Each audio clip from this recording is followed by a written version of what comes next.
ጠቅላይ ሚኒስትር ዶክተር አብይ አህመድ በቅድሚያም ሰበር መረጃ ጠቅላይ ሚኒስትሩ ከህዝብ እይታ ከተሰወሩ 3 ሳምንታት አንዳንድ ከፍተኛ የብልጽግና ሹማምንት አቡዳቢ ሆስፒታል እንዳቀኑ ቢናገሩም ከደቂቃዎች በፊት አንድ ሰበር ዜና ተሰምቷል። ያመር ጤነኛ ነው። ሰሞኑን የጤንነት ሁኔታው ምን ይመስላል? አብይ ባለኝ መረጃ ታሟል፣ በጣም ታሟል።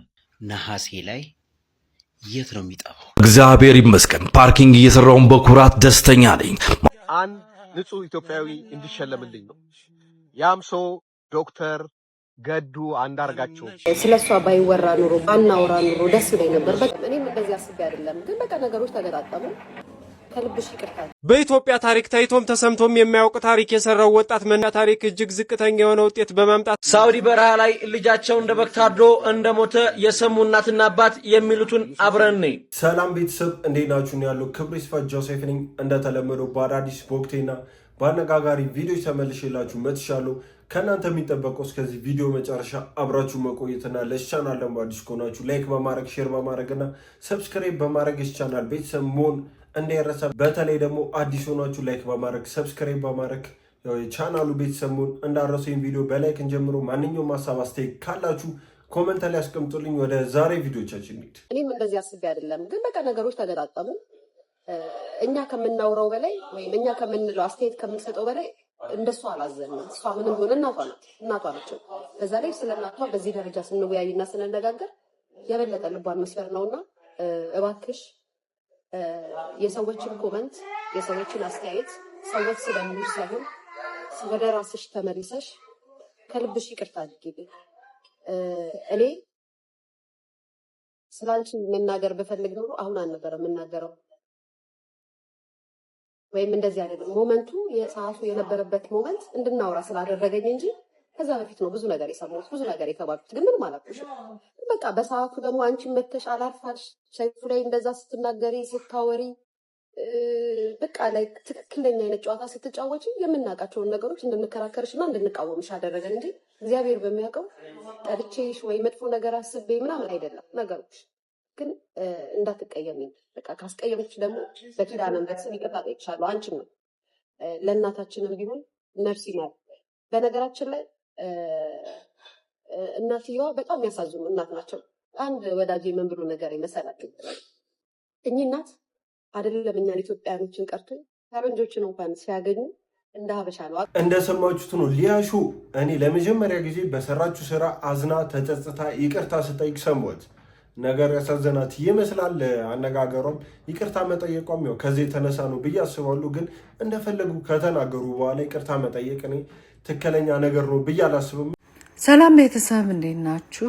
እንግዲህ የማየ የሀንዬ እናት የአስከሬን ሽኝት ፕሮግራም እንግዲህ ዛሬ በዲሲ ሰዓት አቆጣጠር ከጠዋቱ እንግዲህ 10:30 AM እስከ 1 PM ድረስ ይሆናል እና ሁላችሁም እንግዲህ በዲሲ ደብረ ምሕረት ቅዱስ ሚካኤል ካቴድራል ቤተክርስቲያን እንግዲህ በመገኘት ሽኝት እንድታደርጉ ነው።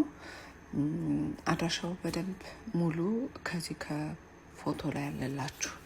እንደሰማችሁት ነው እናትየውም የአስክሬን ሽኝት ተደርጎላቸዋል። በሚያሳዝን ሁኔታ ግን እስካሁን ልጅየው ወጣ ምንም ያለችውን ነገር የለም። እስካሁን ዝምታ መርጣለች። ይሄ ደግሞ ትክክለኛ ምርጫና ትክክለኛ ነገር ይመስለኛል። በዚህ ሰዓት ሶሻል ሚዲያ ላይ ወጥተሽ ሀሳብሽን ስጪ፣ ስለሰዎች ስለተናገሩሽም ተናገር የሚል የተለያዩ ሰዎች አስተያየት ይሰጣሉ። ግን ያ ልክ አይመስለኝም። ሌሎች ሀገሮች ከኢትዮጵያ ምክክር ኮሚሽን መማር የሚችሉት ትልቁ ነገር እንዴት ነው ተመካክረን ችግሮችን መፍጠር የምንችለውና ማስፋት የምንችለው የሚለውን ነውና አሁን እንደው አለመታደላችን ሆኖ ነው እንጂ እንትና የማን መቀመጫ ናት የማን ዳሌ ናት አይነት እንትን ውስጥ መግባት አልነበረብንም። የሚያሳዝነው ማለት ነው በሰለጠነ ሀገር አይደለም ከተማ ሀገር ራሱ ሌላ ሀገር ውስጥ አለ። ለምሳሌ አሁን ሌሶቶን ካየን ሳውዝ አፍሪካ ውስጥ ናት ያለችውና ሳውዝ አፍሪካውያን ብድግ ብለው ሌሴቶኛ እንትናት ምናምን አላሉም። እና ብቻ የሚያሳዝነው እንደ አንድ ኢትዮጵያዊ አይደለም አዲስ አበባ፣ ጎንደርም፣ መቀሌም፣ አስመራም፣ ሰመራም ሁሉም የሁሉም ኢትዮጵያዊ ነበር መሆን የነበረባቸውና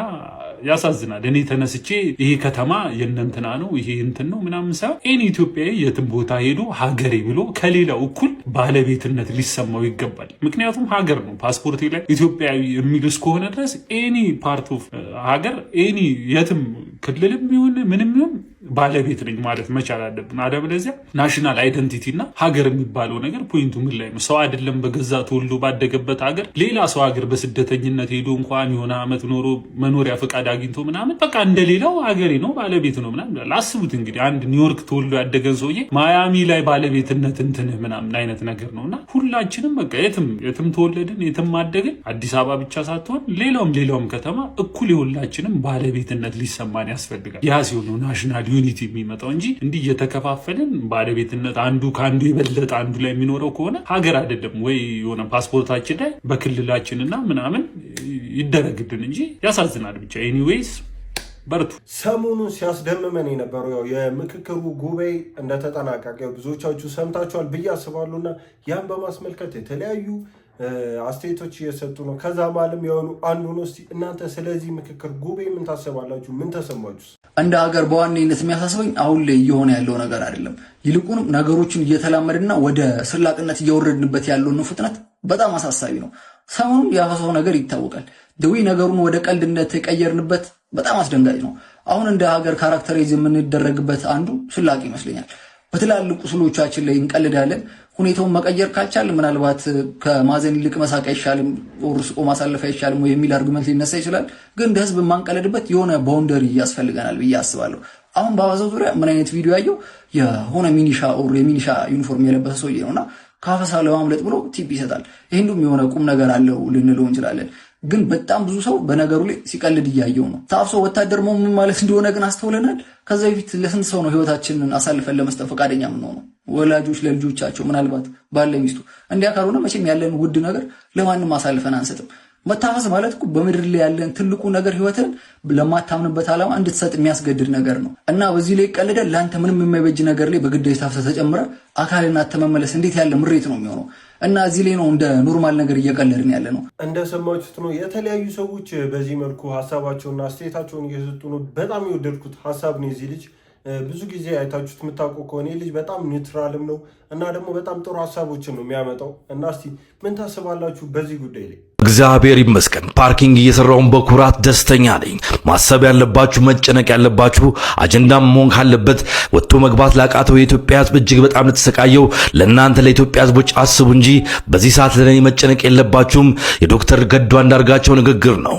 እጅግ የሚከፋኝ ስደተኛ መሆኔ እንጂ አሁን ያለውበት የኑሮ ደረጃ አይደለም። ኢትዮጵያ ውስጥ እያለው በስልጣን ላይ በነበርኩበት ዘመን ሕዝብን ለማገልገል እንጂ የራሴን ቤተሰብ ራሴንም ለመደጎም ያረኩትን ጥረት የለም ማድረግም አይገባኝም። ሕግም ቢሆን በህሊናም ተጠያቂ ያደርጋልና ይህንን አላደረኩም። በዚህም ደስተኛ ነኝ። ስለኔ ማሰብ አይገባችሁም ብለዋል። ይልቁንም ለኢትዮጵያ ለእናንተ አስቡ። ነገሮች ተስተካክለው ወደ ሀገሬ የምገባበት ቀን ይናፍቀኛል። ያም ሆነ ግን አሜሪካ እስካለው ድረስ ሲስተም ውስጥ ገብቼ መስራት አለብኝ። ለዚህም ራሴን ለማስተዳደር ፓርኪንግ መስራት የሚያኮራኝ እንጂ የሚያሳፍረኝ አይደለም ብለዋል። እናም የሀገር ሰው እኚህ ሰው በአንድ ወቅት ቲም ገዱና ቲም ለማ ተብሎ ለኢትዮጵያ ለውጥ ብዙ የሰሩ ናቸው። አሁን ባሉበት ሀገር የሚሰሩት ስራ ብዙዎቹ ማሾፊያ አድርገውታል፣ ብዙዎቹ መሳቂያ አድርገውታል። ነገር ግን የሚያሾፍብንና የሚሾፍበትን ለይተን እንወቅ።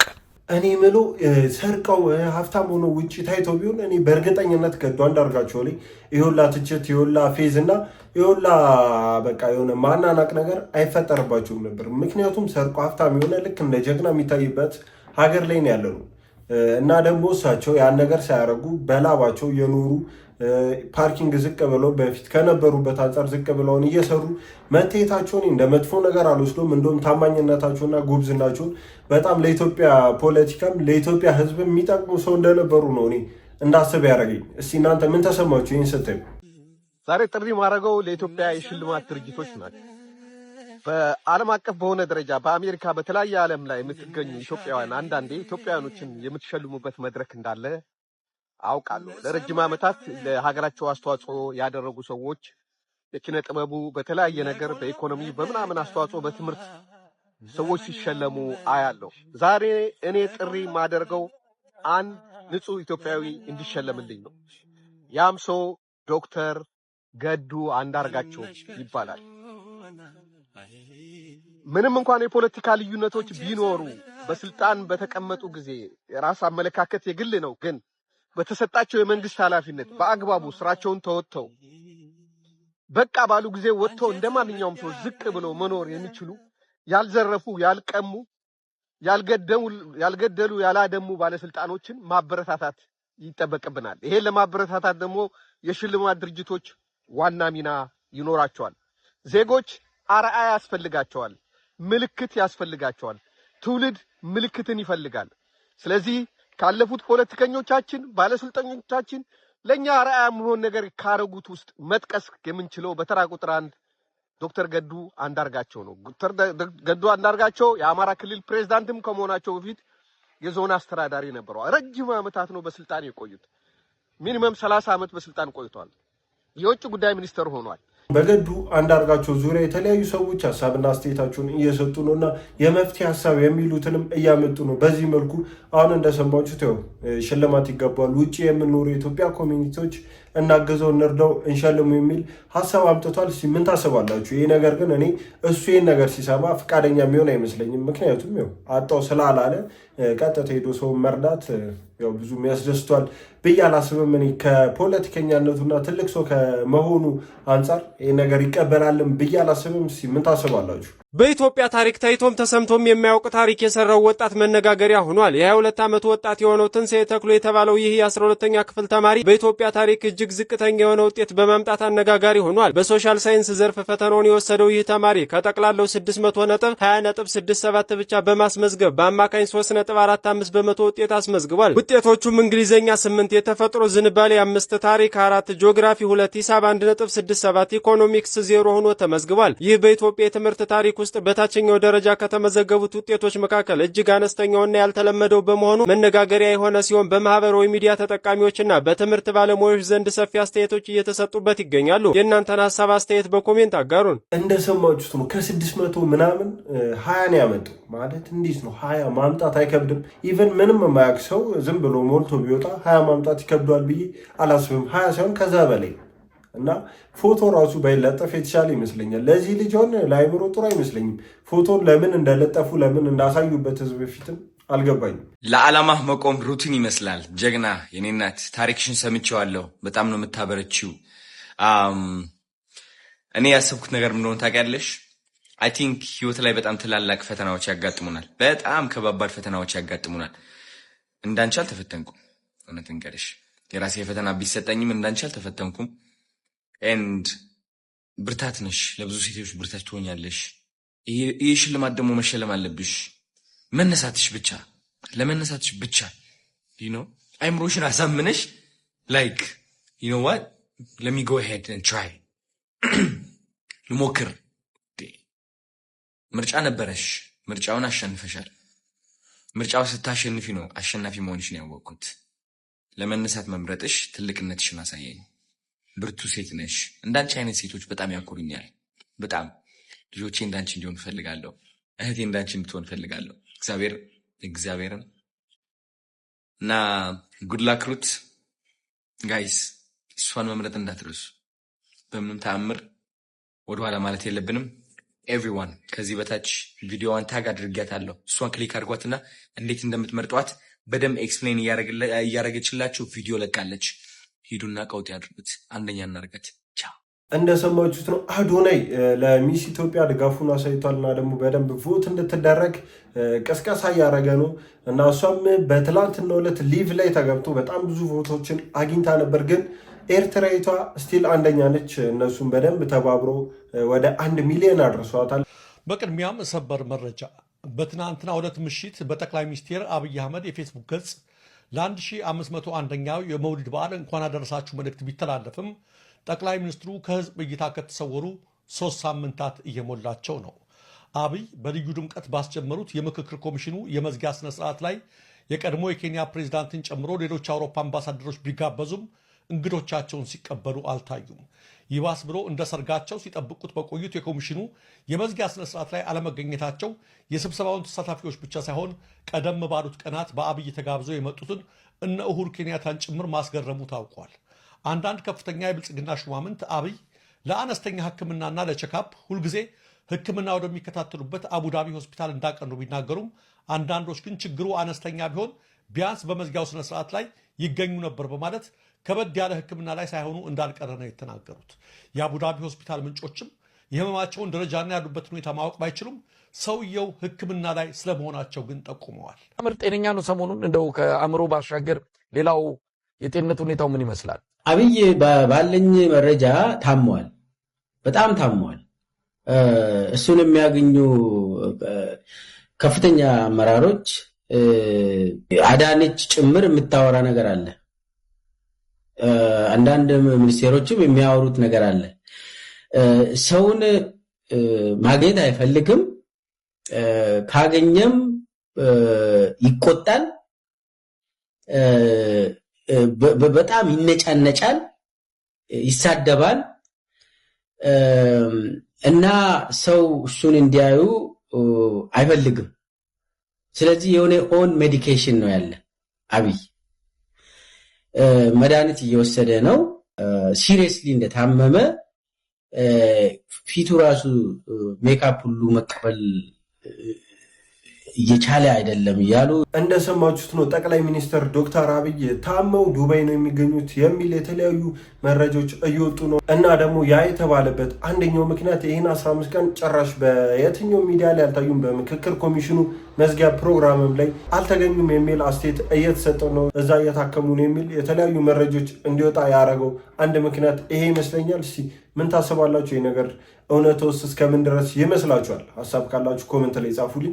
በዚህ ጉዳይም የተለያዩ ሰዎች ሀሳብ አስተያየታችሁን እየሰጡ ነው። እስቲ እነሱን አይተን እንመለስ። በስላሴ ስም እኔ የምላችሁ በየአመቱ ይሄ እቡይ ሰውዬ ከመጣ ጀምሮ ማለት ነው ነሐሴ ላይ ለኪዳነ ምሕረት መውጫ ጀምሮ የት ነው የሚጠፋው? የት ነው የሚደበቀው?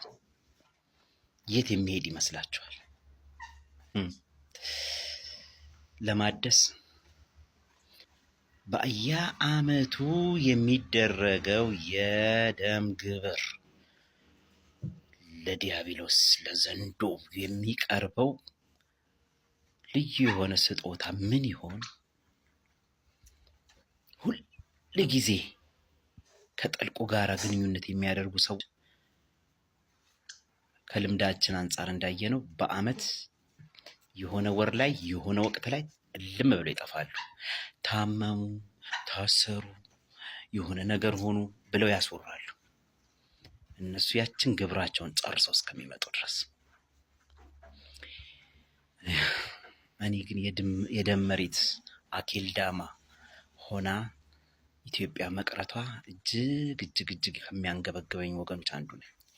በተለይ ደግሞ ኦርቶዶክስ ተዋሕዶ ቤተክርስቲያኔ እንዲህ የማንም መቀለጃ የማንም መሳለቂያ ሆና መቅረቷ የአሕዛቡም የኒፍሌማውያንም ያመኑትም ያላመኑትም በተለይ ደግሞ የተዋሕዶ ልጆች ነን የኦርቶዶክስ ልጆች ነን ብላችሁ አብራችሁ ከአጥፊው ጋር አብራችሁ የምትሰሩት እንደሰማችሁት ነው። የተለያዩ መረጃዎች እየወጡ ይገኛሉ እና ደግሞ ሰዎች የተለያየ የራሳቸውን ኦፒኒየንም እያቀረቡ ይገኛሉ። አሁን በሰማችሁት መልኩ እስቲ እናንተ ምን ታስባላችሁ? ሀሳባችሁስ አስተያየታችሁስ ምንድን ነው? በዚህ ጉዳይ ዙሪያ ኮመንት ላይ ጻፉልኝ። በጅጅጋ ከተማ ምንድነው የተከሰተው? የደረሰኝ መረጃ እንደሚያመለክተው በሶማሌ ክልል ጅጅጋ ከተማ የሚገኘው የመድኃኔዓለም መቃኞ ቤተክርስቲያን በትናንትናው ዕለት በአሳዛኝ ሁኔታ በግብረ ኃይል መፍረሱ ታውቋል። ምዕመናኑ የቦታ ጥያቄ አቅርበው ለዓመታት ክትትል ሲያደርጉ ቢቆዩም ህጋዊ ምላሽ ከመስጠት ይልቅ ህንፃው እንዲፈርስ ተደርጓል። የሶማሌ ሀገረ ስብከት ድርጊቱን የሚያሳይ ቪዲዮ በገጹ ላይ በመልቀቅ የክልሉ መንግስት በአስቸኳይ ህግ እንዲያስከብር ጥሪ አቅርበዋል። በእምነት ተቋማት ላይ የሚወሰዱ እንዲህ አይነት እርምጃዎችን እንዴት ትመለከታላችሁ? የክልሉ መንግስትስ ምን ማድረግ አለበት? አስተያየታችሁን ኮሜንት ላይ አስቀምጡልኝ። መረጃው እንዲደርስ ሼር ማድረጋችሁን አትርሱ። መልካም ጊዜ። እንደሰማችሁት ነው የኦርቶዶክስ ቤተክርስቲያን ጅግጅጋ ላይ በዚህ መልኩ እያፈረሰ ወጣቶች ወጥቶ እያፈራረሱት እየገነጠሉት አይታችኋል ብዬ አስባለሁ። እና በጣም ነው የሚያሳዝነው። ይህን ነገር ያው መንግስት ያስቆማል ይህን ነገር አይቶ ብዬ አስባለሁ። ቤተክርስቲያን መፍረስ የለባትም። ጋይስ ሰሞኑን ህንድ የተፈጠረውን ነገር አይታችኋል። አባት እናትና ልጅ ሶስቱ በአንድ አይፎን ምክንያት ሁሉም ከተራራ ላይ ወድቀው ህይወታቸው አልፏል ሰሞኑን እና እንደዚህ አይነት ተመሳሳይ ኬዝ ጳውሎስ ሆስፒታል ኢንተርን እያሉ አጋጥሞኝ ስለነበረ በተለይ ለቲኔጀሮች እና ለወላጆች ይህንን ቪዲዮ መስራት ፈለግኩኝ እና የተፈጠረውን ነገር ሙሉ ላብራራላችሁ። መጀመሪያ አንድ የ18 እስከ 19 ዓመት ዕድሜ የሚገመት ህንዳዊ ወጣት ቤተሰቦቹን አይፎን እንዲገዙለት ጠይቋል የሚሉ አንዳንድ ሰዎች አሉ። አንዳንዶች ደግሞ አይፎን እሱ ኦሬዲ ገዝቶ ወራዊ የብድር ክፍያ ቤተሰቦቹ እንዲከፍሉለት ጠይቆ ፋዘር እምቢ ብሎ ነው ምናምን የሚሉ ሰዎች አሉ። ከዛ ብቻ ይሄ ልጅ ተናዶ ተራራ ጫፍ ላይ ይቆማል። ለ3 ሰዓት አካባቢ ቆሞ ነበረ በዛ ቦታና እናትየውም አባትየውም የሰፈር ሰዎችም መጥተው ይለምኑታል እና የአደጋ ጊዜ ሰራተኞችም መጥተው ከታች አንጥፈው ምናምን ጥሩ ቦታ ላይ እንዲወድቅ ሲያመቻቹ እሱ ግን አቅጣጫውን እየቀየረ አስቸጋሪ አደረገባቸው። ከዛ በኋላ ምንድነው የሚፈጠረው?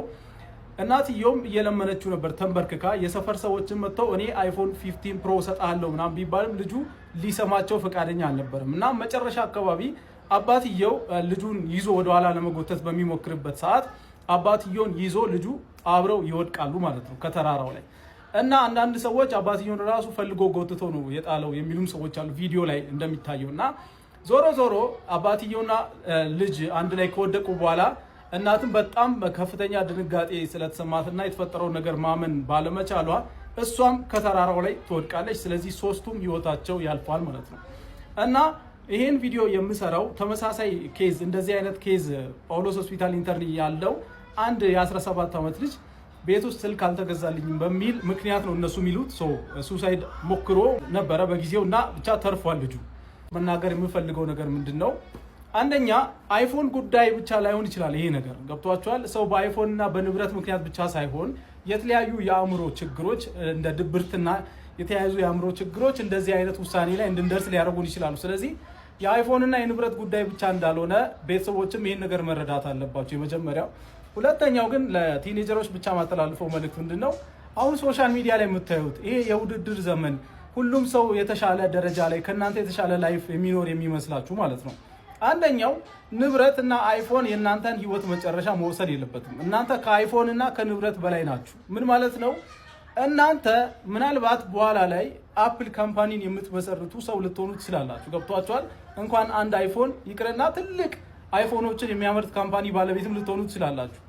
እናንተ ከራሳችሁ ተልፋችሁ ለሌላ ሰዎች አይፎን የምትገዙ ሰዎችም ልትሆኑ ትችላላችሁ። ስለዚህ ላይፋችሁን አንደርስቲሜት አታርጉ። ላይፋችሁ ከምንም በላይ ነው። ህይወታችሁ ከአይፎንና ከንብረት በላይ ነው። ስለዚህ በጭራሽ እንደዚህ አይነት ስሜት ሲሰማችሁ ለቤተሰቦቻችሁ መናገር፣ ምናልባት እኮ ቤተሰቦቻችሁም እኮ አፎርድ ማድረግ አቅቷቸው ኢኮኖሚ ጫና በዝቶባቸው ሊሆን ይችላል።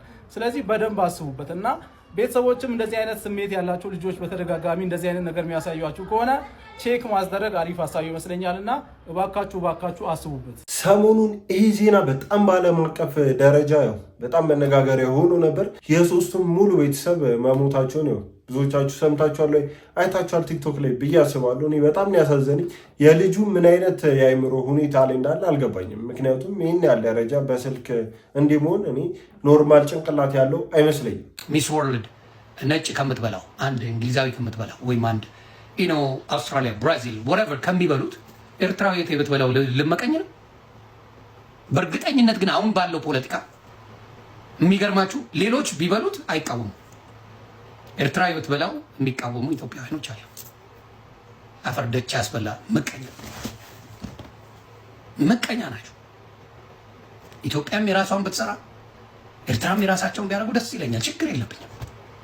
እንደው እሷ አንደኛ ብትወጣ የኢትዮጵያዋ እግዚአብሔር ምስክሬ አንድ ኤርትራዊ አይሰድባትም። ይችል ልጅ ኢትዮጵያዊ ሞዴል ብታሸንፍ አንድ ኤርትራዊ ወጥቶ ይችል ልጅ አይሰድባትም። ግን የኤርትራ ብታሸንፍ ወቀጣውን ታዩታላችሁ። ስለዚህ እናስተውል። ምቀኛ አንሁን። ቦምቢሌት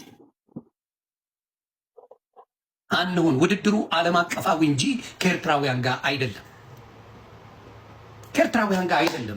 ውድድሩ ልክ ከኤርትራ ጋር የሆነ ነው የመሰላቸው። ኤርትራዊ መኖሯን ሲያውቁ ነው መንጫጫት የጀመሩት። እግዚአብሔር አቃቀልጡ የፈለግከውን በላይ ልክ ኤርትራዊዋ መወዳደሯን ሲያውቁ እዛ ላይ መግባቷን ሲያውቁ መጮ ጀመሩ። ዋሸው። ኧረ ኤርትራዊ እኮ አንደኛ ናት። እኔ አላቅም ነበር። ማናችንም አናቅም። ቮት እንዴት እንደሚመረጥ ምን አይነት ቮት እንዳለ ምን እንደሆነ አላወኩም። እግዚአብሔር ምስክሬ። ልክ ኤርትራዊዋ አንደኛ መሆኗ ሲታወቅ ታጠቅ መቃወስ ተጀመረ። በቃ ምን ያህል ምቀኛ እንደሆነ እኔ አበሻ ምቀኛ እንደሆነ ያየው በዚህ ውድድር። ምን አረገች ኤርትራዊ? እህታችን ናት። እኔ ይመቹኝ። እኔ እርጋለምም ማነው ሩትም ትመቸኛለች። አላቃትም በደምብ። ኤርትራውያን በማላውቀው ሰው እንዴት ነው የምቀናው እንዴ? እንዲያውም እኔ ትንሽ ሆነው ትምህርት ቢያስተማሩን አንድነታቸው፣ ጥንካሬያቸውን፣ ጉብዝናቸውን ብዙ ልንቀናበት የምንችል በኤርትራውያን ብዙ ነገር አለን። እኛ ሀገራቸው ላይ ባንዲራቸው ላይ ቀልድ አያውቁም። ኢትዮጵያውያን እኮ የራሱን ባንዲራ ያቃጥልላል። ኢትዮጵያዊ ነኝ ይላል። የፖለቲካ ልዩነት ስላለው ብቻ የኢትዮጵያን ሰንደቅ ዓላማ አውጥቶ ያንቦገቡግላል፣ ይረግጠዋል። ይሄ ነው ኢትዮጵያዊ። በሚስ ወርልድ ጉዳይ በጣም የተለያዩ ሀሳቦች እየተሰጡ ነው እና ደግሞ በዚህ መልኩ ኤርትራዊቷን ብታሸንፍ ችግር የለብንም ምቀኛቱን የሚል አስተያየት ሰጥቷል ዮኒ ማኛ። ነገሩን ወደ ሌላ እየወሰደው ነው። እሱ ደግሞ ወደ ፖለቲካ ለመውሰድ እየሞከረ ይመስለኛል። ምክንያቱም ይህ አይገናኝም፣ ምቀኛ ምናምን የሚያስብል አይመስለኝም። ምክንያቱም ኢትዮጵያ ያለች እኔ ኤርትራውያን መደግፍ አይነት ሰው አይደሉም። ማንኛውም ኢትዮጵያም ይህን ያደርጋል ይህን ይደግፋል ብዬ አላስብም። ይሄ ግፍ ነው የኢትዮጵያ ሕዝብ። አሁንም ቢሆን የሴት እህቶቻችንና የሴት እናቶች በደልና ግፍ ሊቆም ይገባል። ተመልከቷቸው እነኚህ ልጆች እስቲ አሁንም ድረስ እንደዚህ የአባታቸውን ፎቶ ይዘው አሁንም ከ2 ዓመት ጀምሮ ይመጣል እያሉ በተስፋ ይጠባበቁታል። ግን ይሄን ቤተሰብ እንደምትመለከቱት የ20 ዓመት ዳር ውስጥ ነው እነኚህ ልጆችና ይሄን የመሰለ ቤተሰብ የተመሰረተው። ግን ከ2 ዓመት በፊት አባታቸው ስራ ፍለጋ በሚል ሰበብ ጥሏቸው ከጠፋ 2 ዓመት ሆኗቸዋል። እናም በአጋጣሚ በኢቢኤስ ቴሌቪዥን አዘጋጆች ምክንያት እንተዋወቃለን ነው ላይ ቀርቦ የ5 ዓመት ትዳር ነው ያለኝ በሚል መቷልና እነኚህ ልጆች ይሄንን ዜና ሲሰሙ ካቀማቸው በላይ ነው። የእውነቴን ነው የምላችሁ። እነኚህ ልጆች እዋቸው በችግር ተጠብሰው እየኖሩ ነው ያሉት። እጭንና ተመልከቷት። ሙሉ ለሙሉ ህይወት ገብዷት ልጆቿን ለማሳደግ ደፋ ቀና እያለች ስቃይ ውስጥ ትገኛለችና የኢትዮጵያ ሕዝብ ይሄንን ቪዲዮ አይቶ ብቻ ፍርድ እንዲሰጣል፣ በቃ እንዲፈርድልን ነው የምንፈልገው። አንዴ እሷ የምትለንን ሰምተን እንመለስ። እኔ ስሜ ጽጌ ለማባላለሁ የማን ጉዳይ ባለቤት ነኝ። 80 ባሌ ነው።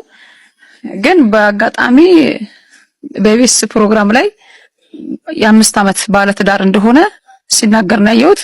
ግን ለቤት ለስራ ብሎ ከወጣ 2 ዓመቱ ነው። 2 ዓመቱ ነው ከወጣ ለስራ ብሎ ነው ወጣ በዛው ነው የቀረው። እና እኔ በጣም ታሞ ነው ያልኩኝ ሆስፒታል ፈለኩ፣ ታስሮ ነው የእስር ቤት ፈለኩ። እና ብዙ ጊዜ እቃዎችን የሸጥኩኝ ልጆቼን ትቼ በጣም ብዙ ስለምፈለግ በጣም አዲስ አበባ ከተማ ላይ ተንከራተትኩ። መሰሪያ ቤትን በመፈለግ ተንከራተትኩ። ደሞዝ ይልካል ብዬ የቤት ኪራይ ውስጥ ነው የምንኖረው። 7000 ብር ነው የቤት ኪራይ የምከፍለው። ዛሬ ነገ የቤት ኪራይ ይልካል፣ ዛሬ ነገ ይመጣል እያልን ስንጠብቅ በዛው ቀረ። ግን በቃ ያለኝን ነገሮችን እየሸጥኩኝ እሱን ማፈላለግ ጀመርኩኝ። ግን አላገኘውም። 2 ዓመት ሙሉ በተስፋ እሱን ስፈልግ እነዚህ ልጆች እያሳደኩኝ በጣም ተስፋዬ በተሟጠጠ ሰዓት ተስፋዬ የሞተ ባለበት ሰዓት ጭራሽ ነው በኢቢኤስ ቴሌቪዥን እንታወቃለን በሚል ፕሮግራም ላይ የ5 ዓመት ባለ ትዳር ነኝ ብሎ እዛ ላይ አየሁት። እና ይሄንን ነገር መንግስት የኢትዮጵያ ሕዝብ ይፍረደኝ። እኔ ግራ የገባኝ ምን አይነት ድፍረት ቢኖረው ነው ቲቪ ላይ መጣው የ5 ዓመት ትዳር ያለው ከ3 ልጆችና ሚስቱን ትቶ መጥቶ የ5 ዓመት ትዳር ነው ያለው። ይሄ በጣም ድፍረት ይመስለኛል። ያው የህግም አካሎች ይሄን አይተው ለሱ እና ደግሞ ለሚስትየው ተገቢውን ፍርድ ይሰጧታል፣ ይሄን ነገር ያስቆሙታል ብዬ ተስፋ አደርጋለሁ። በጣም ተጎጂ ነች። 3 ልጅና እሷን ጥሎ መሄድ ማለት እና ማስራብ ማለት በጣም ጨካኝነት ነው። በጠና ታሟል። ለጎሳዬ ተስፋዬ፣ ለኤፍሬም ታምሩ፣ ለቴድሮስ ታደሰ፣ ለጸጋዬ እሸቴና ነፍሱን ይማርና ለእንደነ ማዲንጎ አፈወርቅ ለመሳሰሉ ዘመን ተሻጋሪ አርቲስቶች ዘመን የሚሻገሩ ስራዎችን የሰጠ ያበረከተ ታላቁ የኪነ ጥበብ ባለሙያ ጸጋዬ ደቦጭ በጠና ታሟል። እነዚህ የተወሰኑት ናቸው።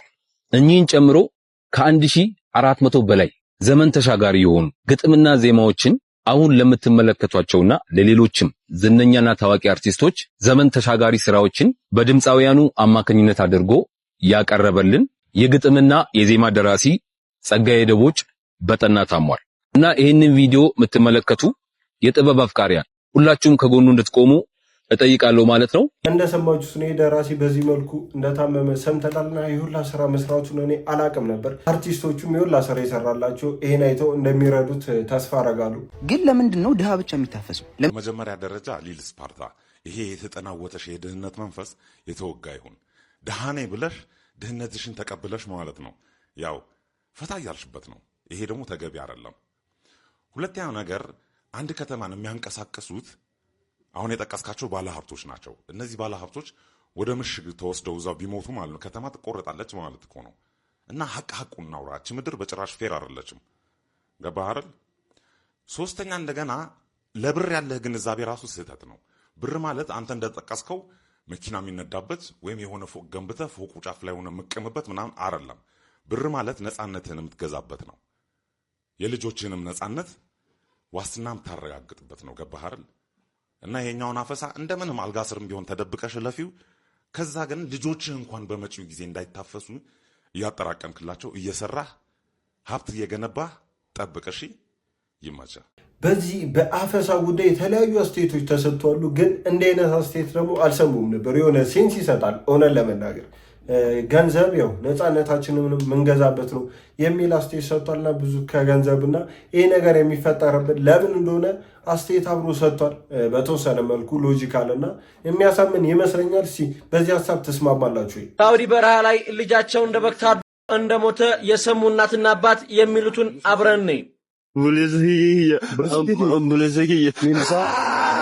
namni sin gargaara emboyna afshir nusisu wajjin jira wangu da mudandau nyungona ሰሞኑን ያው ሳውዲ አረቢያ የተፈጠረው ነገር ሁላችንም አይተናልና ቤተሰብ ሲሰሙ ምን ይሉ ይሆን የሚል ጥያቄ ብዙዎቻችን ፈጥሮብናል ብዬ አስባለሁ። እና ከነሱ ቤተሰቦች ማለት አንዱ ይሄ ነውና በጣም ነው የሚያሳዝነው። የአባትየው ሁኔታ በጣም ከባድ ነው። አስባችሁታ የልጃችሁ ዜና ከውጭ ሀገር በእንዲህ አይነት መልኩ ሲመጣ እና በእንዲህ አይነት አሟሟት መሞቱ ስንሰሙ ይሄ መልእክት ለኢትዮጵያ ሕዝብ ነው። እኔ አልወዳደርም፣ በቃ መወዳደር አልችልም። ድግም ሰርቶ ነው ቃታ ሊናን እንቁላሉ ከመታ በኋላ ነው የጀዘበው ማለት ነው። ይሄ ደግሞ ምንድነው? ለድራማው ተጨማሪ ከፍሏል ነው። እንኳን 10 ሚሊዮን ብር ተከፍሎ አይደለም እርጥብ ቢጋብዙ እኮ ትደባደባለህ። ፖልና ብሎኬት ስደበደባ አንዴ ኖርከው። እኔ እስካሁን ጆኒ ነበር ስደግፍ የነበረው። ከፋይቱ በኋላ ግን አንተን ነው የምደግፍ። ያው ጆኒ ግረን ስለሚሰብረው የሚደግፍ ሰው ያስፈልጋል። ዝም ብለን ስናዳምጣችሁ ሞኝ መሰልናችሁ አይደል? አንዱ እዛ እችና እያለ ይጃጃልብናል። አንተ ደግሞ አናታችን ላይ የቱርክ ፊልም ትሰራብናል። እንደ መደበሪያ ነው እንጂ የምናያችሁ እኮ በሂጃ አተን አይደለም፣ ሞኝ አይደለም። ኢቲኤፍሲ 2 ያው ነገ እንደሆነ ውድድሩ ሁላችሁም ታውቃላችሁ ብዬ አስባለሁና አንድ ያስጠላኝ ነገር ይሄ ድራማው ነው። በጣም ነው የሚያስጠላው። የሆነ የውሸት ነገር ያስመስሏል ፋይቱ ነው እና የሆነ ክብሩን ይቀንሳል ብዬ አስባለሁ። እነ ጌች ይህን ነገር አይተው ያስቆሙታል ብዬ አስባለሁ። የዘንድሮውን የቲክቶክ ክሬቲቭ አዋርድ ማን የሚያሸንፍ ይመስላችኋል? ኮሜንት ላይ ጻፉልኝ። ትንቅንቁም ካለፉት ጊዜያት በላይ አጓጊ ይሆናል። በተለይ ኢንፎርማቲቭ ላይ ለሁለት የነበረው ፍክክር አሁን ግን እኔን ጨምሮ በርካቶች ይፎካከሩበታል። ቅርንፉድ ኢቨንትስ ይዞት የመጣው አራተኛው ጂፓወር ክሬቲቭ አዋርድ በይፋ የተጀመረ ሲሆን የዓመቱ ምርጥ ክሬተር የዘመናዊ አፓርትመንት ይሸልማል። በ30 የተለያዩ ዘርፎችና በሚሊዮኖች የሚቆጠሩ የቻሌንጅ ሽልማቶችም ተዘጋጅተዋል። አሸናፊዎች 60% በህዝብ ድምፅና 40% በዳኞች ውሳኔ ይለያሉ። ቻሌንጆቹን ግን 50% በህዝብ ድምፅና ቀሪው 50% በክሬቲቪቲና ስቶሪ ቴሊንግ የሚገመገም ይሆናል። እናንተም አሁኑኑ በዚህ የቴሌግራም ቦት ወይም በዚህ ዌብሳይት በመግባት ክሬተሮችን መግባት ባለባቸው ካታጎሪዎች ውስጥ ኖሚኔት ወይም እጩ ማድረግ ጀምሩ። ለሁሉም መልካም እድል እመኛለሁ። መልካም ጊዜ። እስቲ ግምታችሁን አስቀምጡልኝ። ማን ማሸነፍ አለበት ብላችሁ ታስባላችሁ? የዘንድሮን ቲክቶክ ክሬቲቭ አዋርድ በቃ ማን ይበላል ብላችሁ ታስባላችሁ? እኔ በዚህኛው አዶናይ ያሸንፋል ብዬ አላስብም እንደኔ። እስቲ የእናንተ ሀሳብን ኮመንት ላይ አስቀምጡልኝ። ማን ያሸንፍ ይመስላችኋል? ማን ያሸንፍስ ደስ ይላችኋል? ገዱ አንዳርጋቸው በሰዓት $15 እየተከፈለው የፓርኪንግ ስራ ጀመረ የሚል ዜና ሰማን። በእርግጥ ይሄ ዜና ከዚህ በፊትም የሰማነው ዜና ነው፣ አዲስ ዜና አይደለም። ከዚህ ጀርባ ያለውን ፖለቲክስ እንተው። በእርግጥ ገዱ ቸግሮት ነው ወይ ፓርኪንግ የሚሰራውን የሚለውንም ጥያቄ ምልክት ውስጥ እናስቀምጠውና ወደ ጉዳያችን እንሂድ። እንደ ዕድል ሆኖ ሀገራችን ላይ መጥተው የሄዱ ብዙዎቹ ባለስልጣናት ለሀገራቸው አንዲት ነገር ሳይሰሩ ሀገራቸውን ለብጥብጥ ለሌብነት አዳርገዋት ጊዜያቸው መውረጃቸው ጊዜ ሲደርስ የሰረቋትን ወደ ዶላር ይመነዝሯትና የቅርብ ሰዎቻቸው ሚስቶቻቸውን ልጆቻቸውን ይዘው ከሀገር ይወጣሉ። ከሀገር ከወጡ በኋላ ኡፍ ሀገር ሰላም አገኘች፣ ይህ ሰውዬ የብጥብጥ ምንጭ ነበረ ኡፍ ብለህ ስትጠብቁት እዛ ሀገር ላይም አርፎ አይቀመጥም። ምክንያቱም እዛ ስራ መስራት አይችልም። ለምንድን ነው መስራት የማይችለው? ሀገር ውስጥ ባለ ሰዓት ገንዘብን በቀላሉ ከመንግስት ካዝና ላይ ማንሳት እንደሚቻል ጭንቅላቱን አለማምዶታል። ዶክትሬትን፣ ማስተርስን፣ ዲግሪን ከሼልፍ ላይ ያነሰዋል። ስለዚህ ልጆቻቸውም ይህንን ይማራሉ። መስራት ከልፋት ውጪ ምንም ጥቅም እንደማያመጣ፣ መማር ምንም ጥቅም እንደሌለው ይገነዘባሉ።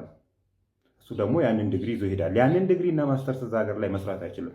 ያለው ብቸኛ እድል ሀገር ውስጥ የጀመረውን ብጥብጥ ማስቀጠል።